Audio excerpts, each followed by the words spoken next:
إن الحمد لله نحمده ونستعينه ونستغفره ونعوذ بالله من شرور أنفسنا ومن سيئات أعمالنا من يهده الله فلا مضل له ومن يضلله فلا هادي له وأشهد أن لا إله إلا الله وحده لا شريك له وأشهد أن محمدا عبده ورسوله يا أيها الذين آمنوا اتقوا الله حق تقاته ولا تموتن إلا وأنتم مسلمون يا أيها الناس اتقوا ربكم الذي خلقكم من نفس واحدة وخلق منها زوجها وبث منهما رجالا كثيرا ونساء واتقوا الله الذي تساءلون به والأرحام إن الله كان عليكم رقيبا يا أيها الذين آمنوا اتقوا الله وقولوا قولا سديدا يصلح لكم أعمالكم ويغفر لكم ذنوبكم ومن يطع الله ورسوله فقد فاز فوزا عظيما اللهم صل على محمد وعلى آل محمد كما صليت على إبراهيم وعلى آل إبراهيم إنك حميد مجيد اللهم بارك على محمد وعلى آل محمد كما باركت على إبراهيم وعلى آل إبراهيم إنك حميد مجيد سبحانك لا علم لنا إلا ما علمتنا إنك أنت العليم الحكيم رب اشرح لي صدري ويسر لي أمري واحلل عقدة من لساني يفقه قولي وبعد فأعوذ بالله من الشيطان الرجيم من همزه ونفخه ونفثه بسم الله الرحمن الرحيم إنه كان لا يؤمن بالله العظيم ولا يحض على طعام المسكين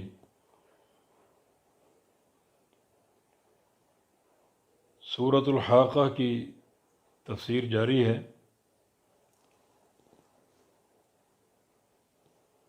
گزشتہ آیات میں قیامت کے وقوع کا ذکر ہے، اور نفخ صور کے بعد جب تمام خلق میدان محشر میں جمع ہو جائے گی اور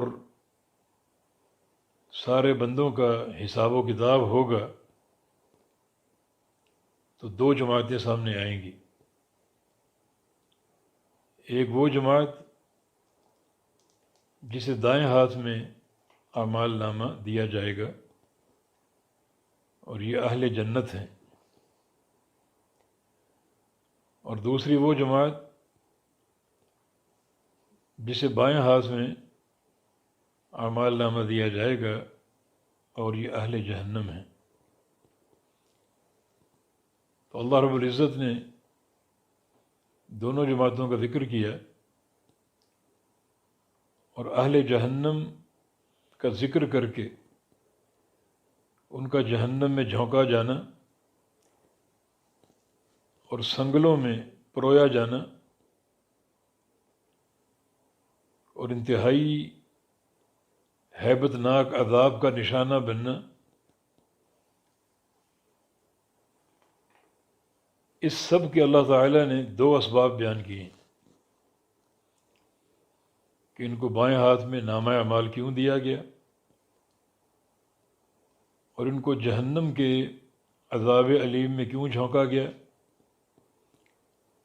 دو اسباب بیان کیے ہیں۔ فرمایا کہ انہ کان لا یؤمن باللہ العظیم، انہ بے شک وہ، کانا تھا، لا یؤمن ایمان نہیں رکھتا تھا، ایمان نہیں لاتا تھا، باللہ اللہ تعالیٰ پر، العظیم جو بڑا عظمت والا ہے، جو سب سے بڑا ہے۔ یہ عظیم فعیل کے وزن پر مبالغے کا صیغہ، جو سب سے بڑا ہے، یہ ایک سبب ہے۔ اور دوسرا سبب ولا یحض علی طعام المسکین، اور وہ نہیں ترغیب دیتا تھا اپنے آپ کو اور نہ دوسروں کو علی طعام المسکین، مسکین کو کھانا کھلانے پر۔ یہ دو اسباب ہو گئے، ایک اللہ جو سب سے بڑا ہے اس پر ایمان نہیں رکھتا تھا، اور دوسرا مسکین کو کھانا کھلانے پر ترغیب نہیں دیتا تھا، آمادہ نہیں کرتا تھا، نہ اپنے نفس کو نہ کسی اور کو۔ یہ دو اسباب ہیں۔ اللہ تعالیٰ پر ایمان نہ رکھنا، اللہ رب العزت پر ایمان لانے کے لیے سر فہرست اس کی توحید کا عقیدہ ہے۔ یا ایھا الناس اعبدوا ربکم الذی خلقکم، وہ اکیلا خالق ہے اور وہ اکیلا ہی ہر طرح کی عبادت کا مستحق ہے۔ تو اس کا معنی یہ ہے کہ جو بندہ یا جو جماعت اللہ رب العزت کی توحید کے عقیدے میں رخنہ پیدا کرے گی، دراڑ ڈالے گی،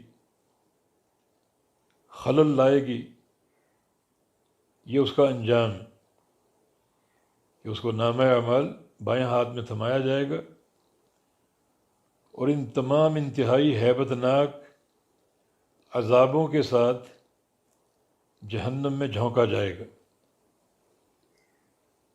تو پھر یہ ضروری ہے کہ ایمان باللہ کے تقاضے پورے کیے جائیں، اللہ رب العزت کی توحید کو سمجھا جائے اور باقاعدہ علماء سے توحید کے درس لیے جائیں تاکہ عقیدہ توحید میں کسی قسم کا خلل باقی نہ رہے۔ انبیاء کرام کی جو اول اور آخر دعوت ہے وہ توحید ہی کی ہے، وہ ایمان باللہ کی حقیقت پر ہے۔ خود رسول کریم صلی اللہ علیہ وسلم جب دنیا سے تشریف لے گئے تو آخری لمحات میں، آخری سانسوں میں آپ کی زبان مبارک پر ایک دعا تھی اور ایک بد دعا تھی۔ دعا کیا تھی؟ اللہم لا تجعل قبری وثنا یعبد، یا اللہ میری قبر کو پوجا گاہ نہ بنانا کہ لوگ یہاں آئیں اور میری قبر پر سجدے کریں یا قبر کے طواف کریں، ایسا ہرگز نہ بنانا۔ یہ آپ کی دعا تھی۔ اور بد دعا کیا تھی؟ قاتل اللہ الیہود والنصارى اتخذوا قبور انبیائہم مساجد، کہ اللہ رب العزت یہودیوں پر، عیسائیوں پر لعنت برسائے، ان کو تباہ و برباد کر دے کہ جنہوں نے اپنے نبیوں کی قبروں کو سجدہ گاہ بنا لیا۔ یہ آپ کی بد دعا تھی۔ اس کے بعد آپ کا انتقال ہوا، تو گویا دنیا سے جاتے جاتے اللہ تعالیٰ کی توحید کی باتیں ہو رہی ہیں، جو عقیدہ توحید کی غایت درجہ اہمیت کی دلیل اور نشانی ہے۔ چنانچہ لوگوں کے جہنم میں جانے کا جو سب سے واضح سبب ہے وہ ایمان باللہ کا نہ ہونا ہے، اللہ کی توحید کو نہ پہچاننا، توحید کے تقاضوں کو نہ پہچاننا، توحید ربوبیت، توحید الوہیت اور توحید اسماء و صفات، ان تمام معتقدات میں خلل پیدا کر لینا یہ جہنم کے داخلے کا سبب ہوگا۔ تو ایمان باللہ اور ایمان باللہ کے سارے تقاضے پورے کرنا ضروری ہے، جس کے لیے علماء کی صحبت اور ان سے حصول علم اور بالخصوص توحید کے دروس لینا ضروری ہے۔ تو اللہ پاک نے فرمایا کہ انہ کان لا یؤمن باللہ العظیم، کہ ان کے بائیں ہاتھ میں اعمال نامہ کیوں دیا گیا اور ان کو جہنم میں کیوں جھونکا گیا؟ کیونکہ یہ ایمان نہیں لاتا تھا، یہ ایمان نہیں لاتے تھے اللہ تعالیٰ پر العظیم، جو عظمت والا ہے، جو سب سے بڑا ہے۔ یعنی اللہ تعالیٰ پر ایمان لانا اور اس کی عظمت پر ایمان لانا۔ اگر ایک بندہ صحیح معنی میں اللہ تعالیٰ کی عظمت کو پہچان لے تو بہت سی عمل کی راہیں کھل جائیں گی اور حد درجہ ایک عافیت کا پروگرام بندے کو حاصل ہو سکتا ہے۔ اللہ تعالیٰ کی عظمت کیا ہے، اس کا بڑا ہونا اور سب سے بڑا ہونا کیا ہے؟ دیکھیں ہماری یہ زمین کتنی وسیع ہے، لیکن یہ زمین سورج کے مقابلے میں بہت چھوٹی، اور سورج آسمانوں کے مقابلے میں کیا ہے؟ یعنی سورج ہماری زمین سے کتنے گنا بڑا ہے، اور یہ سورج آسمانوں کے مقابلے میں کیا ہے، آسمانوں کے سامنے کیا ہے؟ اور یہ بات معلوم ہے شرعی ادلہ سے کہ ساتوں آسمان اللہ تعالیٰ کی کرسی کے مقابلے میں ایسے ہیں جیسے ایک تشت میں 7 درہم اوپر تلے رکھے گئے ہوں۔ اور یہ کرسی کیا ہے؟ موضع قدم الرحمن، یہ رحمان کے 2 قدم رکھنے کی جگہ، اور اس کرسی کی اس عرش کے سامنے کیا حیثیت ہے؟ جس عرش پہ رحمان مستوی ہے، یہ کرسی عرش کے سامنے ایسے ہے جیسے ایک بڑا چٹیل میدان ہو اور اس میں ایک چھلا رکھا ہو۔ جو اس چھلے کی اس میدان کے سامنے حیثیت ہے، وہ کرسی کی حیثیت اللہ تعالیٰ کے عرش کے سامنے، جبکہ کرسی کے سامنے ساتوں آسمان جیسے ایک تشت میں 7 درہم رکھے ہوں کہ میرے رب کی عظمت ہے، سب سے بڑی ذات ہے۔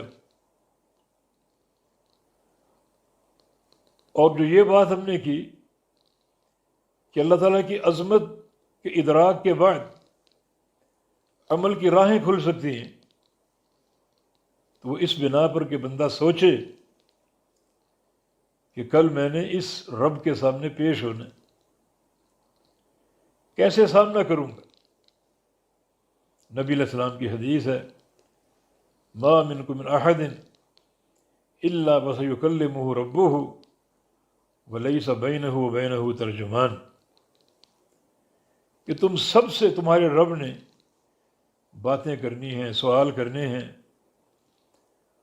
اور اس طرح کرنے ہیں کہ اللہ تعالیٰ اور بندے کے مابین کوئی ترجمان نہیں ہوگا۔ تو کیسے سامنا کیا جائے گا اس ذات کا، جس ذات کی عظمت کا ہم نے پڑھا اور سنا، جو اپنے عرش پہ مستوی ہے، تو اس کی اس تمام تر عظمت کا، بڑائی کا کیسے سامنا کیا جائے گا؟ تو یقیناً یہ سوچ اور یہ تصور انسان کو اس امر پہ آمادہ کرے گا کہ وہ اچھے عمل کرے اور اچھے عمل لے کر چلے، لے کر وہاں پہنچے، تاکہ اللہ تعالیٰ کی عدالت کا سامنا اس طرح ہو سکے کہ اللہ راضی ہو جائے۔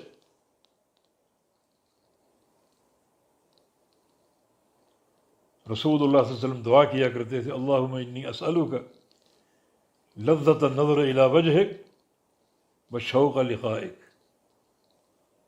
اے اللہ، دو چیزوں کا سوال ہے، ایک قیامت کے دن اپنے چہرہ مبارک کے دیدار کی لذت عطا فرما دینا، اور دوسرا اپنی ملاقات کا شوق میرے اندر پیدا کر دے، ایسا شوق کہ میں اس کے لیے تیاری کروں۔ جیسے ایک پردیسی اپنے گھر لوٹتا ہے تو کس طرح اہل خانہ کا شوق ہوتا ہے اس کو دیکھنے کا، اور اس کا بھی شوق ہوتا ہے اپنے اہل خانہ کو دیکھنے کا، جب وہ سال، 2 سال بعد، 10 سال بعد گھر لوٹتا ہے۔ یہ شوق لقاء ہے کہ اللہ میرے اندر اپنی ملاقات کا شوق پیدا فرما دے کہ میں تیری ملاقات کی تیاری کروں۔ یہ شوق بھی ہے اور خوف بھی۔ شوق اس کی ملاقات کا اور خوف اس کی عظمت کا، کہ کیسے اس کی عدالت کا سامنا کر سکیں گے، اس عظیم ذات کا سامنا کر سکیں گے۔ تو انہ کان لا یؤمن باللہ العظیم، بے شک یہ شخص یا یہ لوگ جنہیں بائیں ہاتھ میں اعمال نامہ تھمانے کے قابل قرار دیا گیا، ان کی سب سے بڑی جو غلطی اور خامی تھی کہ وہ رب عظیم، اللہ عظیم پر ایمان نہیں رکھتے تھے۔ تو ایمان لانا ضروری ہے، اس کی تمام صفات، اس کی ذات، اس کے افعال، اس کی ربوبیت اور اس کی الوہیت، تمام تقاضوں کو پورا کرتے ہوئے۔ اور دوسری چیز یہ ہے، ولا یحض علی طعام المسکین، یہ شخص ترغیب نہیں دیتا تھا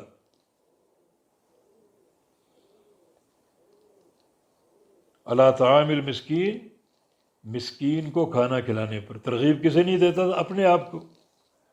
اس کے اندر بخل تھا، اور دوسروں کو بھی ترغیب نہیں دیتا تھا، انہیں بھی بخل پر آمادہ کرتا تھا۔ تو ان دو گناہوں کی پاداش میں، ان دو جرائم کی بنا پر ان کے بائیں ہاتھ میں اعمال نامہ تھمایا جائے گا، اور ان کو جہنم کے پرخطر عذاب میں جھونکا جائے گا۔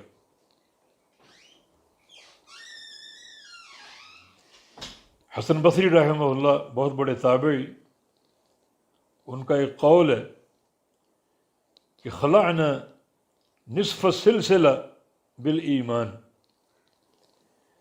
کہ جو جہنم کا جو سنگل پہنایا جائے گا، جس میں بندے کو پرویا جائے گا، وہ ہم نے آدھا اتار پھینکا ایمان کی بنا پر، کیونکہ دو اسباب ہیں نا، ایمان نہیں تھا اور مسکینوں کو کھانا کھلانے کی ترغیب نہیں تھی، لہذا ان کو جہنم میں ڈالا گیا اور جہنم کے خطرناک سنگلوں میں پرویا گیا۔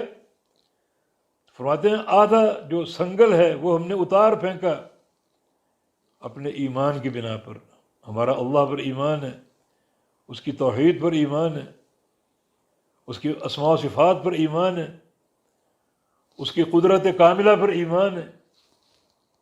تو اس ایمان کی بنا پر ہم نے وہ جہنم کا آدھا سنگل اتار پھینکا۔ افلا نخلع النصف الثانی بالاطعام، تو جو باقی آدھا سنگل ہے وہ مسکینوں کو کھانا کھلا کر کیوں نہ اتاریں؟ ہمارے اندر شوق ہونا چاہیے مساکین کی خدمت کا اور مساکین کو کھانا کھلانے کا، کیونکہ یہ دو ہی اسباب بیان ہوئے ہیں اس پرخطر عذاب کے سلسلے میں۔ آگے مزید ان کے انجام کا ذکر ہے، فلیس لہ الیوم ہاہنا حمیم، نہیں ہے اس کے لیے آج ہاہنا یہاں حمیم کوئی دوست۔ حمیم وہ دوست جو بڑا دل کا دوست ہو، گہرا دوست۔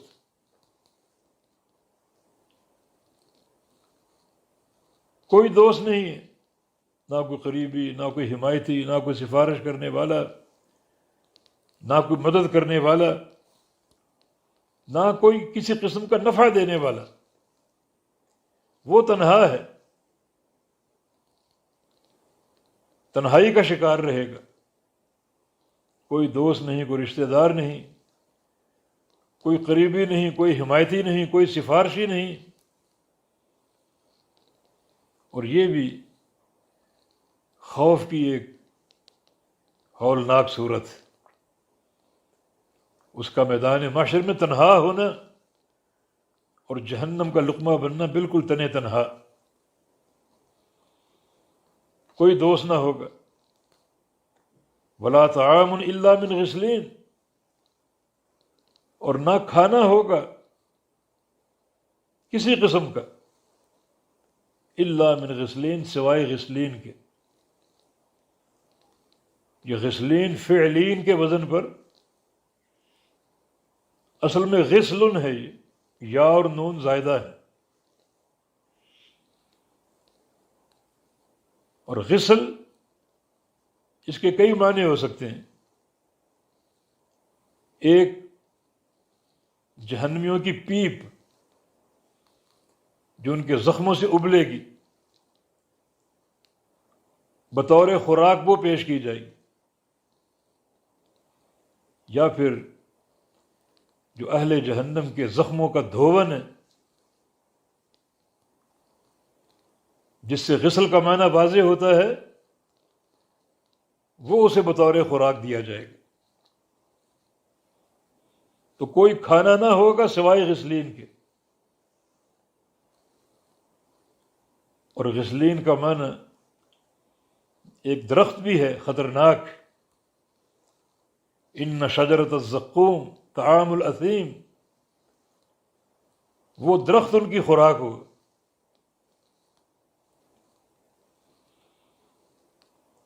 تو انتہائی گرم آگ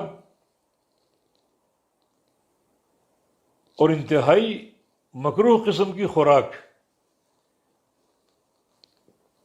قرآن حکیم میں کئی قسم کی خوراکوں کا ذکر ہے، مثلا لیس لہم طعام الا من ضریع، پیپ کا ذکر ہے۔ اور ایک مقام پر فرمایا ما یاکلون فی بطونہم الا النار، کہ اپنے پیٹوں میں صرف جہنم کی آگ کھائیں گے، تو آگ بھی ان کی خوراک ہوگی۔ ان شجرۃ الزقوم طعام الاثیم، یہ تھوہر کا درخت، یہ ان مجرموں کا کھانا ہوگا۔ تو کہیں پیپ کا ذکر ہے اور کہیں تھوہر کے درخت کا ذکر ہے، اور کہیں یہ ذکر ہے کہ جہنم کی آگ ان کو کھلائی جائے گی۔ تو چونکہ یہ تینوں خبریں قرآن نے دی ہیں، تو ہمارا ایمان ہے کہ یہاں کوئی تناقض نہیں ہے، بلکہ یہ ہر خوراک ان کو دی جائے گی۔ کبھی ان کے پیٹوں میں جہنم کی آگ جھونکی جائے گی، اور کبھی یہ خطرناک درخت تھوہر زقوم، اور کبھی یہ پیپ اور اہل جہنم کے زخموں کا دھون، وہ ان کے پیٹوں میں ڈالا جائے گا اور بھرا جائے گا۔ تو انتہائی کریہ اور ہولناک یہ خوراک، لا یاکلہ الا الخاطئون، اس خوراک کو نہیں کھائیں گے مگر وہ لوگ جو گناہ گار، مجرم، جنہوں نے بڑے بڑے جرائم کیے ہوئے ہیں، نہ اللہ پر ایمان اور نہ مسکینوں کو کھانا کھلانے کی ترغیب، پرلے درجے کے بخیل، تو اپنے جرائم اور خطا کی وہ مقدار ان کو عذاب دیا جائے گا۔ سب سے بڑا جرم کفر ہے، شرک ہے، بدعت ہے۔ پھر دیگر معصیتیں اور گناہ اور نافرمانیاں ہیں، فسق و فجور ہیں۔ تو گناہ کے بقدر عذاب کی ہیبت ہوگی۔ تو لا یاکلہ الا الخاطئون، نہیں کھائیں گے یہ خوراکیں مگر خطا کار، گناہ گار، یہ مجرم لوگ، اصحاب الذنوب والمعاصی، یہ کھائیں گے۔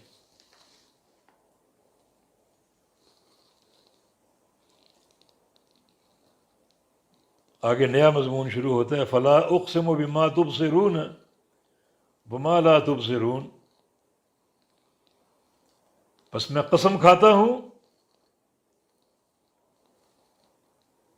یہ لا زائدہ، یہ کلام میں پچھلے مضمون کے انکار کے لیے استعمال ہوتا ہے۔ جو پیچھے ان مجرموں کا ذکر ہے، ان کے گناہوں کا ذکر ہے، ان کی حرکات کا ذکر ہے، ان کے انکار کے طور پر۔ اور آگے اللہ تعالیٰ قسم کھاتا ہے، فلا اقسم بما تبصرون، بس نہیں ہے، میں قسم کھاتا ہوں، کس چیز کی؟ بما تبصرون، اس چیز کی جو تم دیکھتے ہو، وما لا تبصرون، اور اس چیز کی بھی جسے تم نہیں دیکھتے۔ جس کو دیکھتے ہو اس کی بھی قسم، اور جس کو نہیں دیکھ پاتے اس کی بھی قسم۔ بہت بڑی قسم ہے، کیونکہ اس کائنات میں دو ہی طرح کی چیزیں ہیں، کچھ وہ جو نظر آتی ہیں اور کچھ وہ جو نظر نہیں آتی ہیں۔ یعنی پوری کائنات کی، دنیا کے اس جہان کی، برزخ کی، آخرت کے جہان کی، ہر ایک کی قسم۔ جو چیز نظر آتی ہے، مثلا آسمان ہے، زمین ہے، پہاڑ ہے، سورج چاند ستارے ہیں، یہ سب دکھائی دیتے ہیں۔ پھر اس عالم سفلی میں نظام ہے زمین کا، باغات ہیں، کھیتی باڑی ہیں، سمندر ہیں، نہریں ہیں، یہ سب نظر آتی ہیں، ان سب کی قسم۔ اور وما لا تبصرون، جو چیز تم نہیں دیکھ پاتے ان کی بھی قسم۔ جیسے فرشتے ہیں، عرش الرحمن ہے، اور عالم علوی ہے، جنت ہے، جہنم ہے، پل صراط ہے، حوض کوثر ہے، جنت کی تمام نعمتیں ہیں۔ تو جو چیز تمہیں دکھائی دیتی ہے اس کی بھی قسم، اور جو نہیں دکھائی دیتی اس کی بھی قسم۔ یہ قسم بڑی جامع ہے، یعنی پوری کائنات کی قسم۔ دنیا و ما فیہا، اور پھر قیامت کا وقوع اور قیامت کے بعد جو بھی خبریں اور حالات ہیں، جو بھی اشیاء اور امور ہیں، ان سب کی قسم۔ قسم کے بعد جو چیز ذکر ہوتی وہ مقسم بہ، مقسم علیہ، یہ قسم کس چیز پر کھائی جا رہی، یہ قسم کیوں کھائی جا رہی؟ یہ بتانے کے لیے کہ انہ لقول رسول کریم، بے شک یہ قرآن جو ہے یقیناً یہ قول ہے رسول کا، کریم جو بڑا معزز ہے۔ رسول سے مراد یا اس پیغام کو لانے والا جبریل، اور یا پھر محمد الرسول اللہ صلی اللہ علیہ وسلم، دونوں ناطق وحی ہیں، جبریل وحی پہنچانے والے، اور محمد کریم صلی اللہ علیہ وسلم جن پر وحی اتری اور نازل ہوئی۔ یہ قول جو اللہ تعالیٰ کی طرف سے نازل کردہ ہے، اس لحاظ سے اس کو رسول کریم کا قول قرار دیا جا رہا ہے کہ رسول کریم کی ڈیوٹی ہے اس قول کو آگے پہنچانے کی، اپنی امت کے سامنے بیان کرنے کی،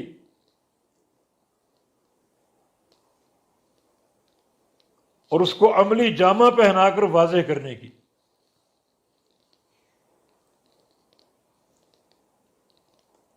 وما ہوا بقول شاعر، اور نہیں ہے یہ کسی شاعر کا قول، کسی شاعر کا کلام۔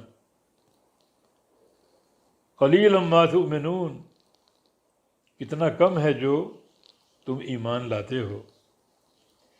یہ قرآن پاک اللہ کی وحی ہے، اور اللہ کے رسول مکلف ہیں اس وحی کو سنانے اور بیان کرنے کی۔ کسی شاعر کا قول نہیں ہے، یہ محض تمہاری ہذیان گوئی ہے کہ تم نبی کو شاعر کہتے ہو۔ ولا بقول کاہن، اور نہ کسی کاہن کا قول ہے یہ بھی انتہائی پرلے درجے کی گستاخی ہے کہ تم رسول کو کاہن کہتے ہو۔ قلیلا ما تذکرون، اتنا کم ہے جو تم نصیحت پکڑو۔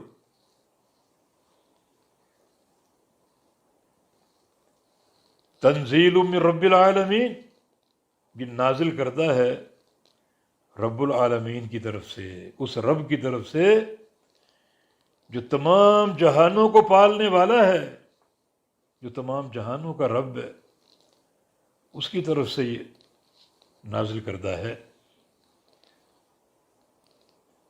یہ بات کیوں کی گئی؟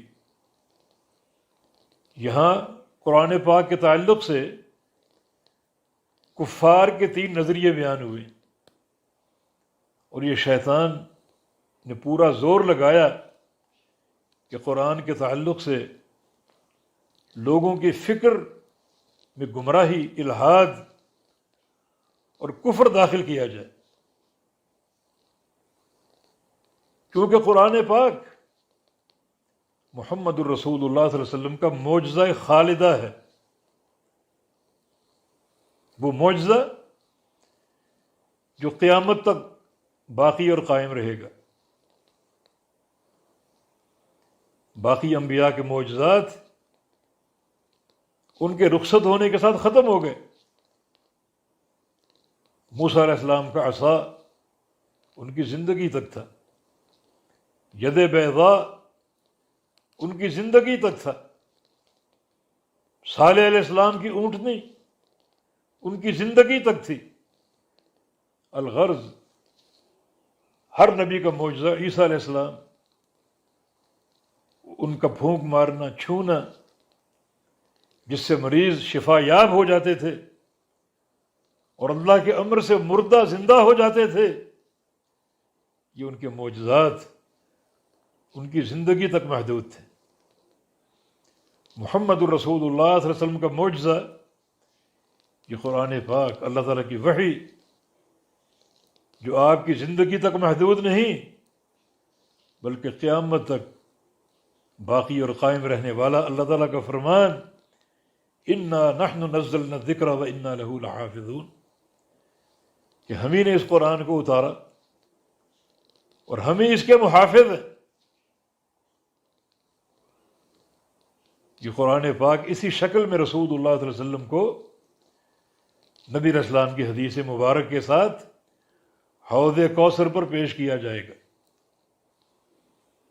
کوئی دنیا کی طاقت اس میں تبدیلی پیدا نہیں کر سکتی۔ تورات میں تعریفیں ہوئیں، انجیل میں ہوئیں، زبور میں ہوئیں، حتیٰ کہ ان تینوں کتابوں کی اصلیت مسخ ہو گئی، مگر قرآن پاک کی ایک زبر زیر میں نہ کوئی غلطی کر سکتا ہے اور نہ کوئی تحریف کرنے میں کامیاب ہو سکتا ہے، نہ لفظی نہ معنوی۔ اللہ تعالیٰ اس کا محافظ۔ یہ محمد الرسول اللہ صلی اللہ علیہ وسلم کا معجزہ خالدہ ہے جس کو قیامت تک قائم رہنا ہے۔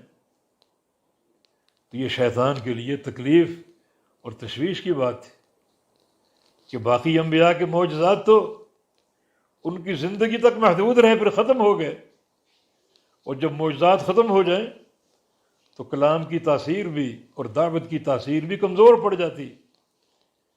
لیکن نبی آخر الزماں کا معجزہ قیامت تک برقرار رہے گا، تو مانا دعوت کی قوت اور آپ کے دین کی قوت اور تاثیر قیامت تک برقرار رہے گی۔ تو اس کی یہ کوشش تھی کہ قرآن پاک کے تعلق سے لوگوں کے نظریات کو گمراہ کیا جائے۔ ایک شوشہ یہ چھوڑا کہ یہ شاعر کا کلام ہے، یہ شاعریت خود رسول اللہ صلی اللہ علیہ وسلم یا پھر اس دور میں شعراء موجود تھے تو کسی شاعر کو آپ نے مامور کر کے ان سے یہ کلام کہلوایا اور لکھوایا، تاکہ اس قرآن کے تعلق سے لوگوں کی فکر کو گمراہ کیا جائے۔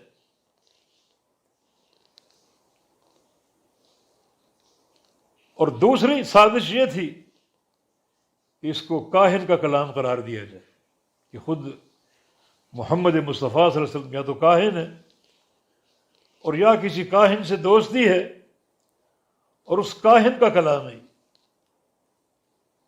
یہ دوسری سازش تھی۔ اور تیسری سازش یہی تھی کہ یہ خود محمد صلی اللہ علیہ وسلم کا اپنا کلام ہے۔ ایک سازش کیا تھی کہ آپ کا کلام بطور شاعر یا آپ کا کلام بطور کاہن، اور یا پھر اگر آپ شاعر نہیں ہیں، کاہن نہیں ہیں، تو پھر بھی یہ سارا قرآن آپ کا کلام ہے، یہ رحمان کی تنزیل نہیں ہے اور اللہ رب العزت کی وحی نہیں ہے۔ یہ تین تصورات انہوں نے اجاگر کرنے کی کوشش کی۔ اللہ تعالیٰ نے تینوں کا جواب دیا کہ نہ تو کسی شاعر کا قول ہے، نہ کسی کاہن کا، اور اگر شاعر اور کاہن ایسا کلام کہہ سکتے ہیں تو جاؤ پوری دنیا کے شعراء کو جمع کر لو اور پوری دنیا کے کاہنوں کو جمع کر لو، ایک چیلنج ہے، اور ان سے کہو سارے مل کر ایسا کلام بنا کر دکھاؤ۔ یہ چیلنج موجود تھا، سال ہا سال موجود رہا، آج تک موجود ہے۔ دین اسلام پر حملہ کرنے والے بے شمار لوگ موجود۔ تو بھائی یہ ایک چیلنج موجود ہے، اسے پورا کر لو۔ 14-15 صدیاں گزر چکی نزول قرآن کو، ہر دور میں ملحدین رہے، کفار رہے، اسلام کے خلاف سازشیں کرنے والے رہے، اسلام پر اپنے تیروں کی بوچھاڑ کرنے والے رہے، اسلام کی عمارت کو کمزور کرنے والے رہے۔ تو تمہارے پاس ایک بڑا قوی سبب موجود ہے اسلام کو کمزور کرنے کا، کہ اس چیلنج کو پورا کر دو۔ اس دور میں بھی شعراء موجود تھے، کاہن موجود تھے۔ چلو یہ چیلنج ہے، سب کو جمع کرو اور کہو کہ ایسا کلام بنا کر دکھاؤ۔ قرآن پاک نے کئی چیلنج کیے۔ قُلْ لَئِنِ اجْتَمَعَتِ الْإِنسُ وَالْجِنُّ عَلَىٰ أَن يَأْتُوا بِمِثْلِ هَٰذَا الْقُرْآنِ لَا يَأْتُونَ بِمِثْلِهِ وَلَوْ كَانَ بَعْضُهُمْ لِبَعْضٍ ظَهِيرًا، کہ سارے انسانوں کو، سارے جنوں کو، اور ان میں شعراء کو، کاہنوں کو، ادباء کو، بلغاء فصحاء کو، ارباب کلام کو، سب کو جمع کر لو، پوری کائنات کو، جنوں کو، انسانوں کو، اور کہو ان سے کہ اس جیسا قرآن بنا کر دکھاؤ۔ لاؤ، دوسری کتاب لاؤ، قرآن بنا کر لاؤ۔ کوئی اس چیلنج کو قبول نہ کر سکے۔ اللہ تعالیٰ نے دوسرا چیلنج دیا کہ فاتوا بعشر صور مثلہ، کہ 10 صورتیں بنا کر دکھا دو، چھوٹی چھوٹی صورتیں، قل هو اللہ احد ہے، انا اعطیناک الکوثر ہے، والعصر ہے، ان صورتوں کا انتخاب کر لو، یہ 2-3 صفحات پر مشتمل ساری کائنات کو جمع کر لو اور 10 صورتیں بنا کر دکھا دو۔ مگر عاجز، یہ کلام معجز ہے، دنیا کو عاجز کرنے والا اور تھکا دینے والا۔ پھر تیسرا چیلنج بھی آ گیا،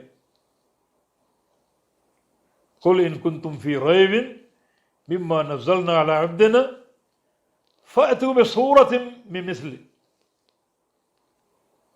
اگر تمہیں کوئی شک ہے تو ایک سورت ہی بنا کر لے، جیسے انا اعطیناک الکوثر ایک لائن کی صورت ہے، اس جیسی ایک صورت ہی بنا کر لے، دنیا جمع کر لو، شعراء جمع کر لو، کاہن جمع کر لو، اگر تمہارا یہ دعویٰ ہے کہ یہ کلام کسی شاعر کا ہے یا کسی کاہن کا ہے تو 1 نہیں، 2 نہیں، 10 نہیں، پوری دنیا کے سارے شعراء کو لے آؤ اور سارے کاہنوں کو لے آؤ کہ اس قرآن پاک کی ایک چھوٹی سی سورت جیسی ایک سورت بنا کر دکھا دو۔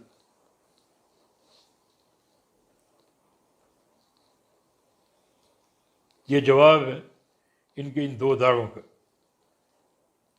ہم قسم کھاتے ہیں پوری دنیا کی، جو چیز تم دیکھ رہے ہو ان کی بھی اور جو نہیں دیکھ پا رہے ان کی بھی، کہ انہ لقول رسول کریم، یہ رسول کریم کا قول ہے جو اللہ تعالیٰ کی وحی ہے، وما هو بقول شاعر قلیلا ما تؤمنون، اور یہ کسی شاعر کا قول نہیں ہے، اتنا کم تم ایمان لاتے ہو، اور نہ کسی کاہن کا قول ہے، قلیلا ما تذکرون، اتنا کم ہے جو تم نصیحت پکڑتے ہو۔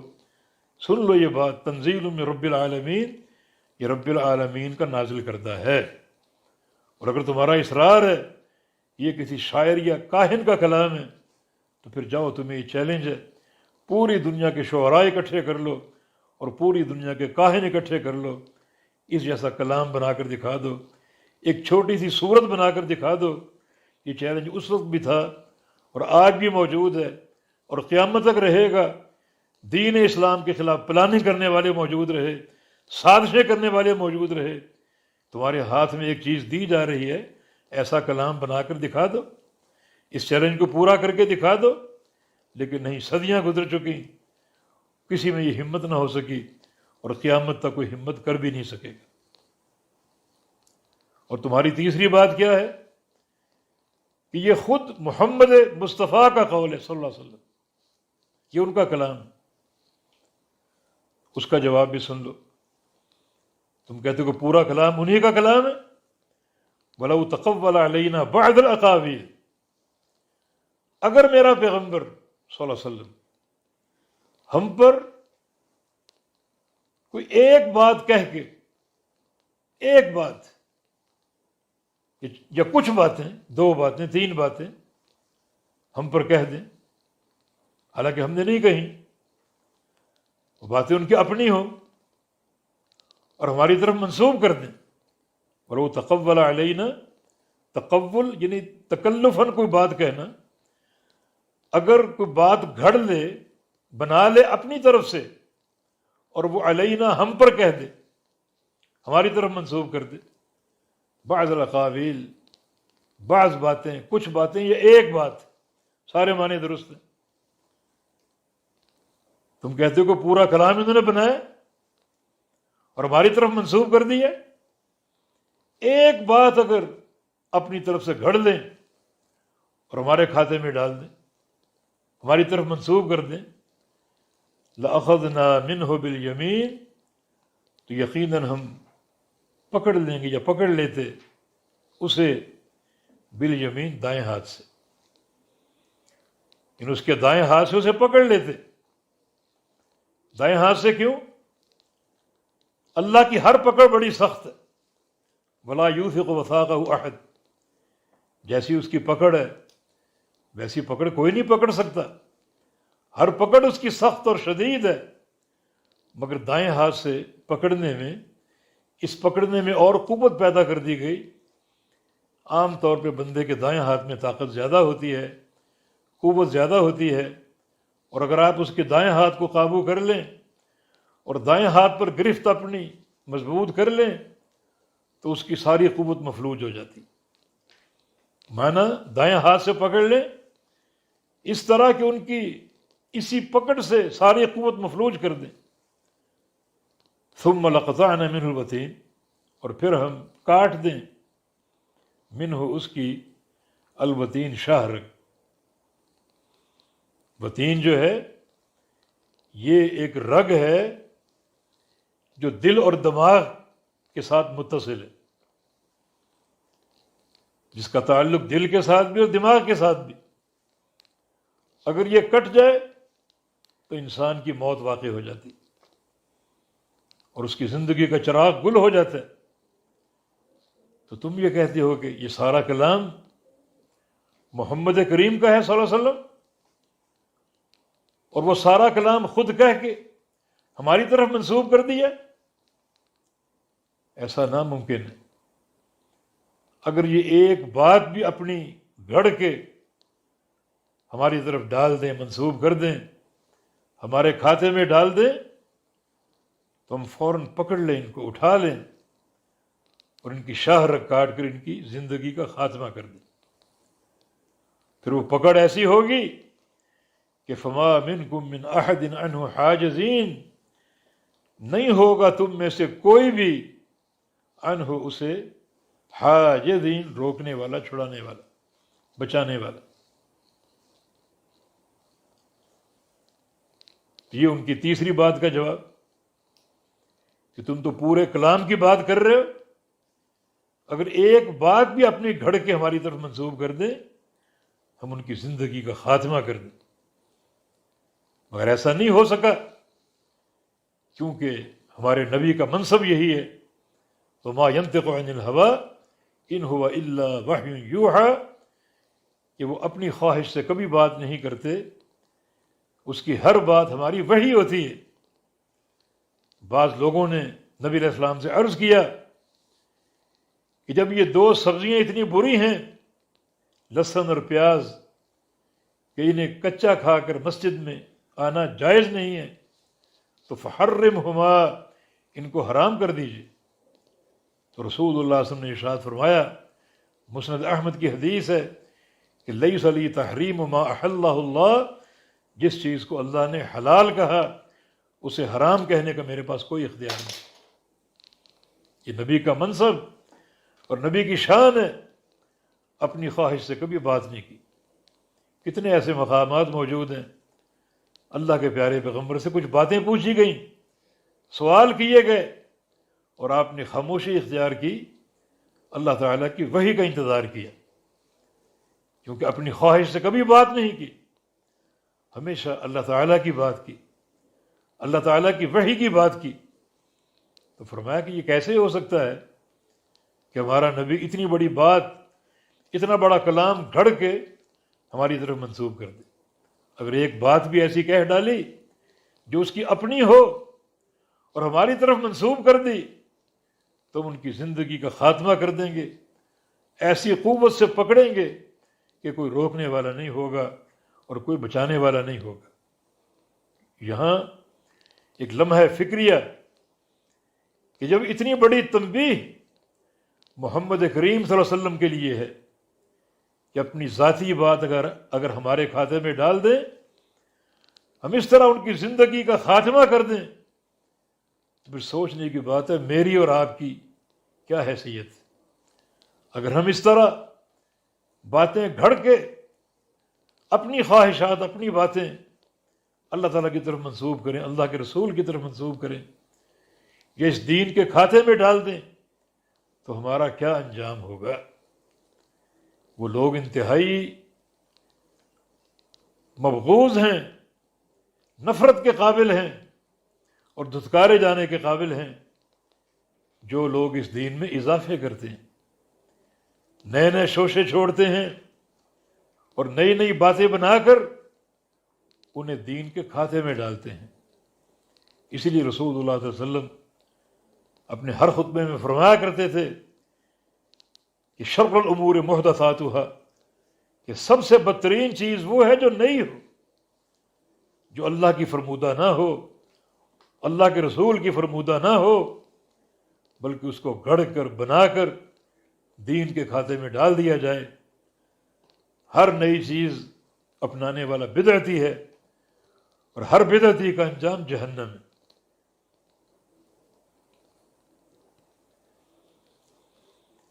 آگے فرمایا کہ وَإِنَّهُ لَتَذْكِرَةٌ لِّلْمُتَّقِينَ، اور بے شک یہ قرآن نصیحت ہے متقین کے لیے، جن کے پاس تقوی، اللہ کا خوف ہے۔ وہ اس طرح کی باتیں نہیں کرتے۔ جو معاندین ہیں اللہ کے خوف سے دور، وہ طرح طرح کے ہیلے تراشتے ہیں، طرح طرح کے بہانے تراشتے ہیں، اور قرآن پاک کے بارے میں زبان درازی کرتے ہیں، اور قرآن کے تعلق سے ہمارے حبیب کو کبھی شاعر اور کبھی کاہن کہتے ہیں، یا یہ دعوے کرتے ہیں کہ ان کے شاعروں اور کاہنوں سے تعلق ہے، اور انہی سے وہ کلام بنوا کر لاتے ہیں اور اس کو اللہ کا کلام بنا کر پیش کرتے۔ تو اللہ رب العزت نے ان تمام باتوں کو رد کیا، اور پھر اس حقیقت ثابتہ کو بیان کیا کہ وَإِنَّهُ لَتَذْكِرَةٌ لِّلْمُتَّقِينَ، یہ قرآن نصیحت ہے اہل تقوی کے لیے، متقین کے لیے۔ تو جن کے پاس تقوی ہے وہ اس قرآن کو سنتے ہیں، پڑھتے ہیں، قبول کرتے ہیں، اور جن کے پاس تقوی نہیں ہے بلکہ عناد ہے اور انکار ہے اور کفر اور شرک ہے، وہ طرح طرح کے بہانے تراشتے ہیں اس قرآن کو ٹالنے کے لیے۔ وَإِنَّا لَنَعْلَمُ أَنَّ مِنْكُمْ مُكَذِّبِينَ، اور بے شک ہم البتہ جانتے ہیں، أَنَّ مِنْكُمْ مُكَذِّبِينَ، کہ تم میں جھٹلانے والے لوگ موجود ہیں، جھٹلانے والے لوگ تم میں موجود ہیں، اور ان کو پتہ ہے ہم جھوٹ بول رہے ہیں، انہیں پتہ ہے یہ کلام الرحمن ہے، کسی شاعر کا کلام ہو ہی نہیں سکتا، کسی کاہن کا کلام ہو ہی نہیں سکتا، مگر وہ معاند اور مکذب ہیں۔ عناد ان کے اندر بھرا ہوا ہے، حسد اور بغض ان کے اندر بھرا ہوا ہے، اور اس عناد اور حسد کی بنا پر وہ تکذیب کرتے ہیں اور اس کلام کو جھوٹا قرار دیتے ہیں، حالانکہ اندر سے جانتے ہیں یہ کلام سچا ہے اور خالق اور مالک کی وحی ہے۔ وَإِنَّهُ لَحَسْرَةٌ عَلَى الْكَافِرِينَ، اور بے شک وہ حسرت ہوگا کافروں پر۔ یہ حسرت قیامت کے دن، جب قیامت کا دن ہوگا، اللہ تعالیٰ کی عدالت قائم ہوگی، حساب و کتاب ہوگا، اور پھر یہ کافر دیکھیں گے کہ قرآن پر ایمان لانے والے اور رسول اللہ صلی اللہ علیہ وسلم پر ایمان لانے والے جنت کی طرف جا رہے ہیں، اور ہم تکذیب کرنے والے جہنم کی طرف جا رہے ہیں۔ جو طرح طرح کی باتیں کرتے تھے، یہ شاعر اور کاہن کا کلام ہے، یہ محمد کریم کا اپنا کلام ہے، اور ہمیں جہنم میں جھونکا جا رہا ہے، تب وہ سارا کا سارا معاملہ ان کے لیے حسرت بن جائے گا۔ وَإِنَّهُ لَحَسْرَةٌ عَلَى الْكَافِرِينَ، اور بے شک وہ سراسر حسرت ہے کافروں پر، کہ جب وہ انجام دیکھیں گے کہ اہل ایمان جنت کی طرف جا رہے ہیں اور ہم جہنم کی طرف جا رہے ہیں، تو پھر سوائے حسرت کے، خجالت اور ندامت کے اور کف افسوس ملنے کے اور کوئی چیز باقی نہ ہوگی، کوئی چیز ان کے کام نہ آئے گی۔ وَإِنَّهُ لَحَقُّ الْيَقِينِ، اور بے شک یہ حق ہے اور یقینی کلام ہے، حق الیقین ہے، یعنی جو یقین کا حق ہے اس کتاب پر ایمان لانے کے تعلق سے، تو یہ کلام حق الیقین ہے، سچا اور حق کلام ہے، اور اس کا صدق یقینی ہے اور اس کا حق ہونا یقینی ہے۔ فسبح بسم ربک العظیم، پس آپ تسبیح کیجئے اپنے رب کے نام کی جو کہ عظیم ہے، عظمت والا ہے۔ تو اس سورہ مبارکہ میں اللہ تعالیٰ کی عظمت کا دوبارہ ذکر آ گیا کہ آپ تسبیح کیجئے۔ تسبیح کا حکم کیوں دیا گیا اور تسبیح کا مشورہ کیوں دیا گیا؟ کیونکہ تسبیح جو ہے یہ اللہ تعالیٰ کی طرف سے ایک بہت بڑا محافظ ہے۔ اللہ تعالیٰ تسبیح کی برکت سے حفاظت بھی کرتا ہے، اجر عظیم بھی عطا فرماتا ہے۔ تو کفار کا مکر، کفار کی سازشیں، کفار کی عداوتیں، ان سے تحفظ کے لیے آپ تسبیح کیجیے۔ تسبیح کے بڑے فائدے ہیں، بڑے فائدے، یعنی آخرت کے فائدے جب ہو رہے ہیں تو دنیا کے کیوں نہ ہوں گے؟ دنیا کے بھی فائدے ہیں۔